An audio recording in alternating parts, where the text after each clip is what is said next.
Hello friends, അങ്ങനെ നമ്മുടെ ഇഷ്ടം മാത്രം പുതിയ പ്രൊമോയില് ഇഷിതയും മഹേഷും മഹേഷിന്റെ വീട്ടുകാരൊക്കെ കൂടി ഹാപ്പി ആയിട്ട് ഇരുന്ന് സംസാരിക്കുവാണേ. അപ്പൊ നമ്മുടെ മഹേഷിന്റെ അമ്മ പറയുന്നുണ്ട്, അമ്മയാകില്ല എന്ന് തീരുമാനിച്ചുറപ്പിച്ചാണ് അവൾ മഹേഷിന്റെ ജീവിതത്തിലേക്ക് കടന്നു വന്നത്. എന്നാൽ ഇപ്പോൾ ആ ഒരു സന്തോഷം നമ്മളെ തേടി വന്നിരിക്കുകയാണ്, ഇവിടെ ഒരു കുഞ്ഞിക്കാൽ വരാൻ പോവുകയാണ് എന്നൊക്കെ പറഞ്ഞ് നമ്മുടെ ആ മഹേഷിന്റെ അമ്മ ഭയങ്കര ഹാപ്പി ആയിട്ട് ഇരിക്കുവാണേ. അപ്പൊ ഇഷിത നമ്മുടെ ആദിമോനെ വിളിക്കുന്നുണ്ട്. അപ്പൊ ആദിമോന് ഭയങ്കര സങ്കടത്തിൽ നിൽക്കുവാണ്. അപ്പൊ ഇഷിത എല്ലാവരോടും കൂടെ ഇങ്ങനെ പറയുന്നുണ്ട്, ചിപ്പിമോള് മാത്രമല്ല ആദിമോനും എന്റെ കുഞ്ഞ് തന്നെയാണ് എന്ന് പറയുക കേട്ടോ. അപ്പൊ എല്ലാവർക്കും ഒന്നും കൂടെ സന്തോഷമാകെ.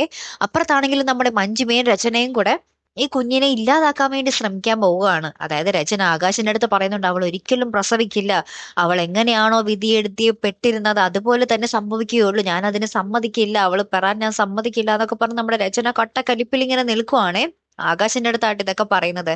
ഏറ്റവും ലാസ്റ്റ് നമ്മുടെ മഹേഷ് നമ്മുടെ ഇഷിതയെ എന്തൊക്കെയോ പറഞ്ഞിങ്ങനെ ആശ്വസിപ്പിക്കുന്ന നിമിഷങ്ങളാണ്. അതായത് ഇഷിത കരയുന്നുണ്ട്, അപ്പൊ ഇഷിതയെ എന്തൊക്കെയോ പറഞ്ഞിങ്ങനെ മഹേഷ് ആശ്വസിപ്പിക്കുന്ന രംഗങ്ങളാണ് ഏറ്റവും ഒടുവിൽ കാണുവാൻ സാധിച്ചതേ. കാത്തിരിക്കാട്ടോ, അപ്പൊ അടുത്തൊരു വീഡിയോ വരുന്നത് വരയ്ക്കും. Good bye.